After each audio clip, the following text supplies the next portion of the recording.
चलिए बच्चों, ये वाला सवाल देखिए, ये भी सवाल अच्छा है।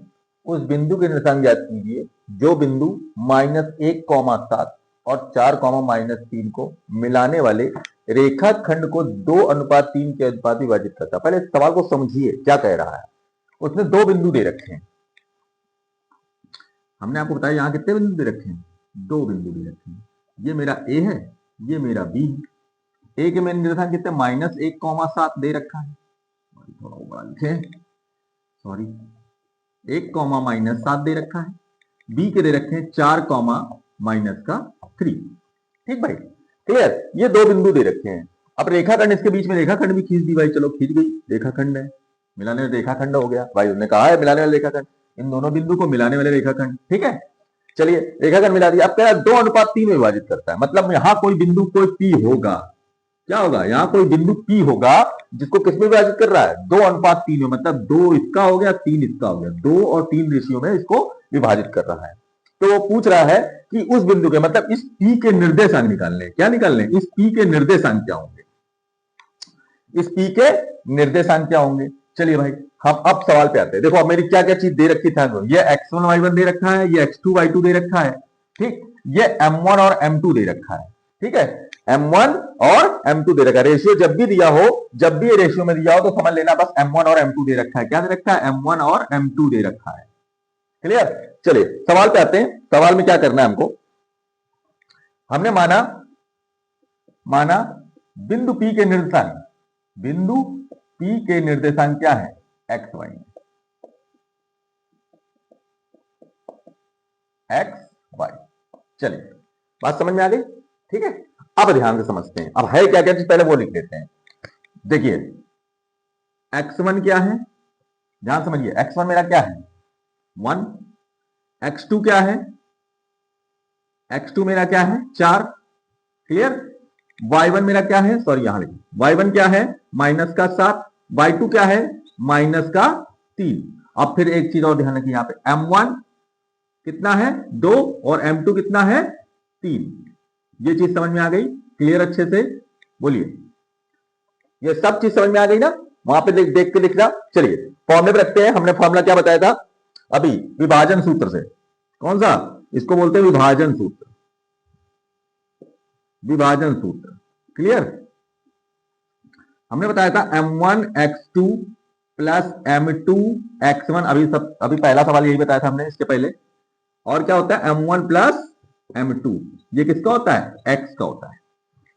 क्लियर भैया, यही बताया था मैंने, ये किसका होता है, x का होता है। सॉरी, x को इधर लिखते हैं, x बराबर, ठीक। चलिए x की वैल्यू, मतलब ये x जो निकलेगा ये यहां से निकलेगा। ठीक है, m1 लगाते हैं। m1 मेरा कितना है 2, x2 मेरा कितना है 4, m2 कितना है 3, x1 कितना है 1, और m1 m2 2 + 3। चलिए x बराबर क्या निकलेगा, 4 दूनी 8, 3 इक्कम 3, 4 दूनी 8, 3 इक्कम 3।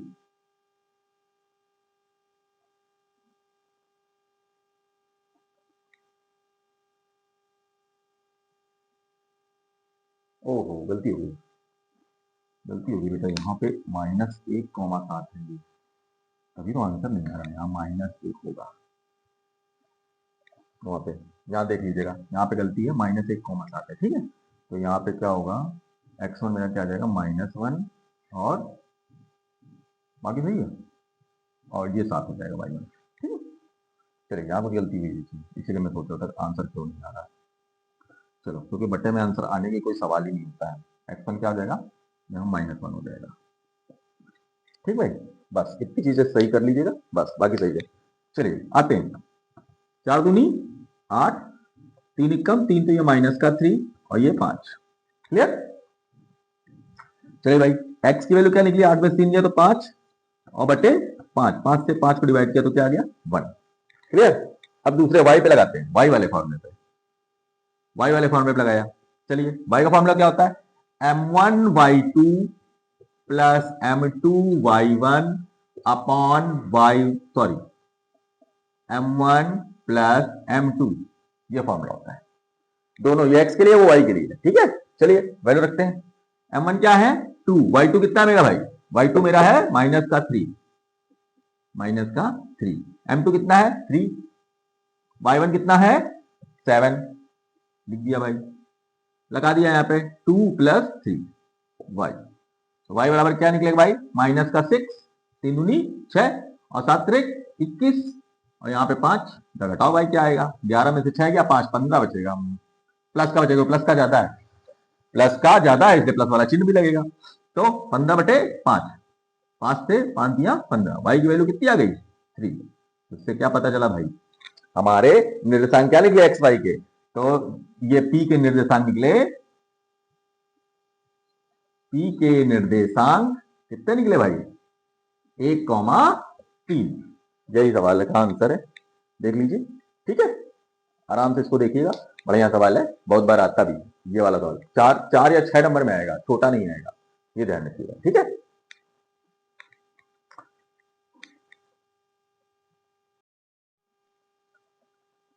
चलिए बच्चों, ये नया सवाल, अच्छा सवाल है, बहुत ध्यान से देखिएगा, बहुत सरल सवाल है, ज्यादा कठिन नहीं, ठीक है। चलिए इसको देखते हैं क्या कह रहा है, ये बिंदुओं -3,10 और 5,4 को मिलाने वाले रेखाखंड के मध्य बिंदु के निर्देशांक ज्ञात कीजिए। मध्य बिंदु, ध्यान सुनिएगा, ध्यान से बिल्कुल, ये क्या कह रहा है मध्य बिंदु। चलिए भाई, मान लीजिए, ऐसे समझिए जरा कि मान लीजिए ये ए है, ए हमने क्या मान लिया -3,10, ये रेखाखंड है, ध्यान रखिएगा, ये बी है, ये कितना है 5,4, ठीक है, और मैंने यहां कह रहा है मध्य बिंदु, मतलब यहां कहीं इन दोनों के बीच में यहां कोई मध्य बिंदु कोई होगा, पी होगा, मान लो कोई बिंदु पी है, ठीक है, इसके निर्देशांक हमको निकालने हैं, इसके निर्देशांक मतलब क्या निकालने हैं, इसके निर्देशांक निकालने हैं हमको, एक्स और वाई निकालने हैं, तो क्या होंगे दोनों के मध्य बिंदु का निर्देशांक, तो ये क्या कैसे निकलेगा, ये फॉर्मूला समझिए। तो सबसे पहले हमने मान लिया ए बराबर क्या है -3,10, ठीक, चलिए भाई, तो ये क्या हो गया मेरा x1 और y1 हो गया, क्लियर। b क्या है मेरा 5,4, तो ये क्या हो गया x2 और y2 हो गया। हमारा फॉर्मूला क्या होता है मध्य बिंदु के निर्देशांक का, ध्यान समझिए, मध्य बिंदु के निर्देशांक मतलब x के मध्य बिंदु के x के निर्देशांक क्या होंगे, x1 + x2 by 2 और y के निर्देशांक क्या होंगे, y के निर्देशांक क्या होंगे y1 + y2 by 2, ये फॉर्मूला होगा मेरा। चलो रखते हैं यहां पे, यहां रख रहे हैं, ध्यान से देखिए, यहां रखा पहले x के निर्देशांक,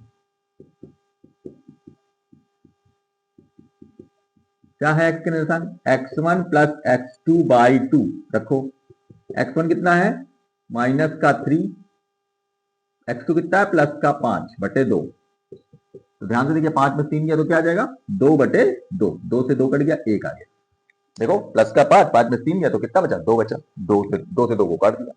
अब y के निर्देशांक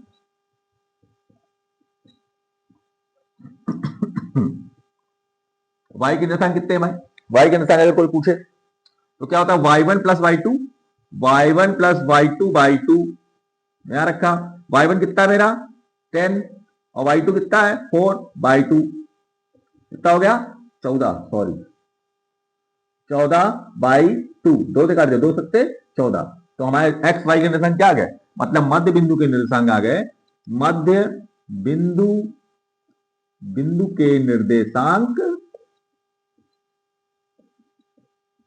क्या हो गए 1,7, यही है इसमें मध्य बिंदु का मतलब, यहां पे क्या आ गया 1,7 आ गया, क्लियर, बात समझ में आ गई अच्छे से, ठीक, इसको देख लीजिए।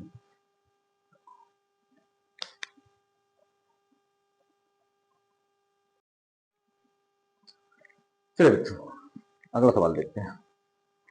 अगला सवाल क्या है, बहुत ध्यान से देखिए, बहुत अच्छा सवाल है, ज्यादा बढ़िया, वो खराब नहीं है, बहुत अच्छा है, ये भी देखते हैं। वह अनुपात ज्ञात कीजिए जिसमें वाई एक्स बिंदुओं 5, -6 और -1, -4 को जोड़ने वाले रेखाखंड को विभाजित करता है। रेखाखंड है, मान लो 2 बिंदु कोई दे रखा है, ठीक है, मान लो कोई 2 बिंदु दे रखा है, हमने वो मान लिया ए, ये क्या है 5, -6, बी क्या है, -1 कॉमा -4, ये बी है।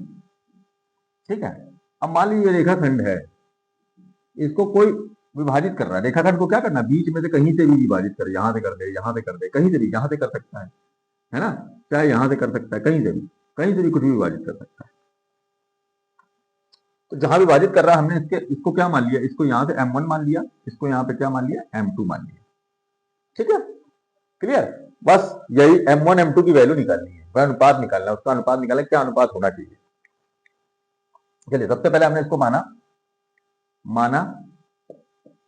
क्या था, माना अनुपात क्या है, m1 रेशियो m2 है। ठीक है, अच्छा मेरा फॉर्मूला क्या होता है, m1x2, फॉर्मूला ये होता है m1x2 plus m2x1 upon m1 plus m2 equal to 0। ये क्यों आ रहा है, ध्यान से समझिएगा। ये क्या कह रहा है, YH कह रहा है, यहाँ पे क्या कह रहा है, YH। अच्छा, YH को जब प्रतिच्छेदित करेगा तो YH पे प्रतिच्छेदित कर रहा है, Y अक्ष पर प्रतिच्छेदित करेगा, YH पे काट रहा है, मान लो, सॉरी प्रतिच्छेदित ना करो, YH पे काट रहा है, तो x क्या हो जाएगा, 0 हो जाएगा। वही वहां पे रखा है मैंने 0, x क्या हो जाएगा, 0 हो जाएगा। चलिए भाई, रखते हैं इस उस फॉर्मूले में रखते हैं भाई। सबसे पहले इसको लिख लेते हैं, यहाँ पे ये क्या है, x1, ये y1, ये क्या है, x2 और ये y2। क्लियर, चलिए रखते हैं। m1 फॉर्मूला है m1x2 plus m2x1 upon m1 plus m2 equal to 0। चलो, m1 हमको मालूम है, नहीं मालूम, चलो भाई m1 को वैसे ही लिखा रहने दिया। x2 मालूम है, x2 मेरा कितना है, -1, यहां -1 रख दिया। m2 कितना है, नहीं मालूम। x1 कितना है, 5, नीचे m1 m2 नहीं मालूम, इक्वल टू 0। चलो भाई, सही है। चलो भाई, अब देखो, इसका इसके साथ गुणा, तो ये तो पूरा 0 हो गया, तो ये हो गया -m1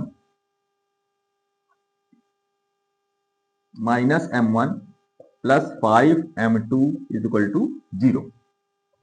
सही है, चलो भाई, इसको उठा के उधर ले जाओ, तो माइनस का m1 बराबर 5 का m2।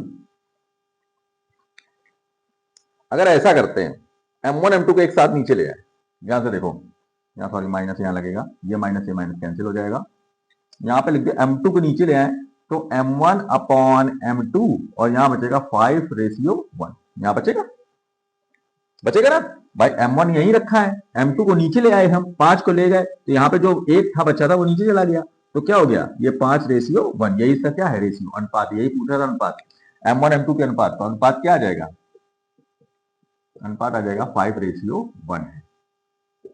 क्लियर बच्चों।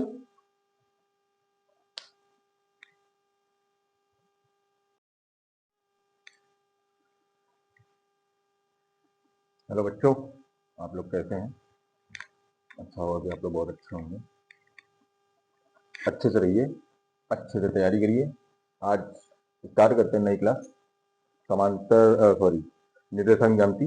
कल 2 सवाल 3 सवाल जो बताए थे मैंने, उसके बाद आज का एक नया सवाल देखिए, अच्छा सवाल है, ये भी बहुत बार आता है, कई बार आया हुआ है। चलिए क्लास स्टार्ट करते हैं, देखते हैं। y के वे मान ज्ञात किए जिनके लिए बिंदुओं 5, -3, 13, y के बीच की दूरी कितनी दे रखी है, 10 इकाई। चलिए भाई,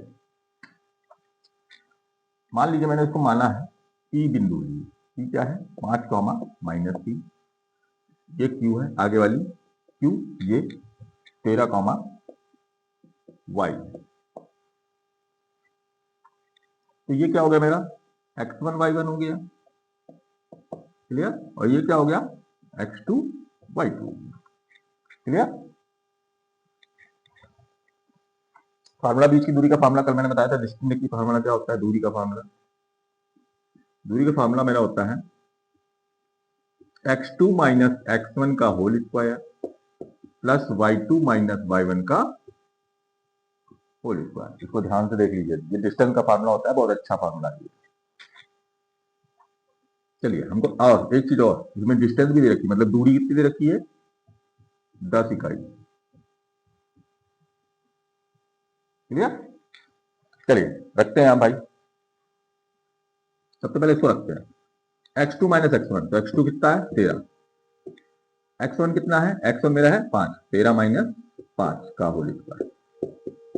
y2 कितना है, y2 मेरा क्या है y, तो y, और y1 कितना है माइनस का 3, तो माइनस ये माइनस और ये माइनस प्लस हो गया, तो प्लस का 3। इकाई कितनी है, 10 इकाई, मतलब दूरी मेरी दे रखी है 10 इकाई। चलिए भाई सॉल्व करते हैं इसको। सॉल्व किया तो ये आ गया 13 में से 5 गया 8 का स्क्वायर, और ये हो गया y प्लस 3 का होल स्क्वायर, ये हो गया 10। इसको किया, इसके बाद इसको किया मैंने, 8 का स्क्वायर कितना होता है 64, ये हो गया y प्लस 3 का होल स्क्वायर, ये 10। अब हम यहां लिख दें दोनों पक्षों का वर्ग करने का, दोनों पक्षों का वर्ग करने का कर दो भाई। इसका वर्ग करोगे तो ये 10 का स्क्वायर हो जाएगा, और इसका वर्ग करोगे तो ये अंडर रूट हट जाएगा, अंडर रूट हट जाएगा। चलिए 10 का स्क्वायर कितना हो गया 100, ठीक है, 10 का स्क्वायर क्या हो जाएगा 100, और ये 64 अंडर रूट, तो ये पूरा हट जाएगा, काम खत्म इसका, अंडर रूट हट गया, तो ये 64 हो गया प्लस एक्स वाई प्लस 3 का होल स्क्वायर। बोलिए भाई यहां तो समझ में आया, अच्छे से आगे बढ़ते हैं। इस 64 को 64 को इधर लिया, तो ये माइनस में प्लस में था, इधर आएगा तो माइनस में हो गया, वाई प्लस 3 का होल स्क्वायर। 100 में से 64 कितना आ गया 36 आ गया, y प्लस 3 का होल स्क्वायर। अब आपको पता है यहां होल स्क्वायर चढ़ा तो यहां पे अंडर रूट चढ़ जाएगा, हमने इसको पलटा लिया, इधर उधर कर लिया, तो हो गया y plus 3 equal to under root 36। ठीक भाई, इसको हमने इसका अंडर रूट लगा दिया इस पे, और बस इसको घुमा दिया, इसको इस तरफ राइट हैंड, उसको लेफ्ट हैंड, कोई दिक्कत नहीं। ठीक है, चलिए अंडर रूट 36 किसका होता है 6 का होता है। 36 देखो चेक कर लो, 36 किसका हुआ 2 18 2 नाम 3 त्रिका 3 एकम, यह बन गया, क्या हो गया, एक इसका लिया एक उसका लिया, 3 दूनी 6, मतलब 6 का। क्लियर? चलिए भाई 6 हो गया, तो y प्लस 3 बराबर 6, तो y बराबर 6 माइनस 3, तो y की वैल्यू कितनी हो गई 3। मुझे यही y की वैल्यू निकालनी थी, ये देखिए y का मान कहते हैं। ठीक है, ये y का मान पूछा था, y का मान मैंने बता दिया, y का मान क्या है 3 है। ठीक है, अच्छा लगा सवाल, सरल है सवाल, ज्यादा कठिन नहीं है बस, लेकिन बहुत अच्छा आता है सवाल। ठीक है, ध्यान से इसको लगाइएगा, ध्यान से इसको देख के फिर से, अगर ना समझ में आए तो फिर से एक बार वीडियो को देख लीजिएगा। ठीक है।